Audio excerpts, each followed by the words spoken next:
La Commission nationale des droits de l'homme s'est dit inquiète quant au respect des libertés fondamentales en République du Mali.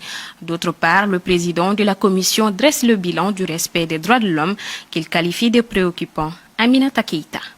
C'est dans un communiqué en date du 22 décembre dernier que la Commission nationale des droits de l'homme a exprimé sa préoccupation face aux pratiques portant atteinte à l'exercice de certains droits et libertés fondamentaux. Il s'agit entre autres de la liberté d'opinion, d'expression, de presse et d'association. La CNDH fustille certains actes, écrits, propos et autres slogans remettant ou tendant à remettre en cause l'exercice de ces droits et libertés fondamentaux.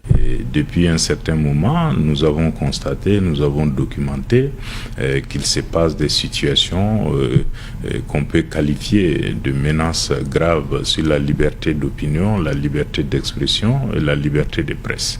Et pire, il se trouve même des gens qui ne sont pas des nationaux, qui se permettent de conseiller à nos autorités de brimer les populations maliennes, de leur retirer la liberté d'opinion, la liberté d'expression, qui conseillent même aux autorités d'envoyer les citoyens au front pour avoir exprimé simplement leur opinion sur la marche des affaires publiques du Mali, ce qui est écœurant. Et vous savez, se prononcer sur les affaires publiques de la nation est un droit fondamental. Il faut que les gens le comprennent. Mais cela doit se faire dans un cadre légal, dans un cadre réglementé. Cela ne permet pas toutes sortes de sorties, des injures, des invectives. Non, la loi condamne cela. Donc, il faut que les populations puissent s'exprimer dans la modération et dans le respect des lois de la République. En cette fin d'année, le président de la CNDH, Agibou Bouaré, dresse un bilan du respect des droits de l'homme au Mali, qui est selon lui préoccupant. Noter des cas d'atteinte au droit à la vie, d'atteinte au droit à la sécurité, au droit à l'intégrité physique. Vous savez, le nombre d'assassinats, de meurtres, etc. Tout cela constitue des violations des droits de l'homme. Vous avez assisté à des cas d'enlèvement, de disparition forcée, de façon quasi régulière.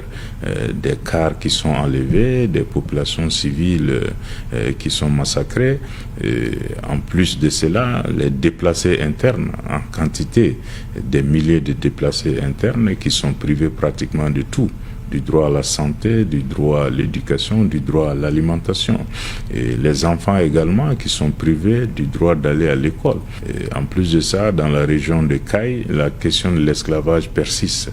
Ainsi, la Commission nationale des droits de l'homme, dont le mandat ne lui permet de faire que des recommandations, rappelle l'obligation pour l'État de veiller au respect des droits et libertés en toutes circonstances et le gouvernement à respecter ce principe de liberté fondamentale.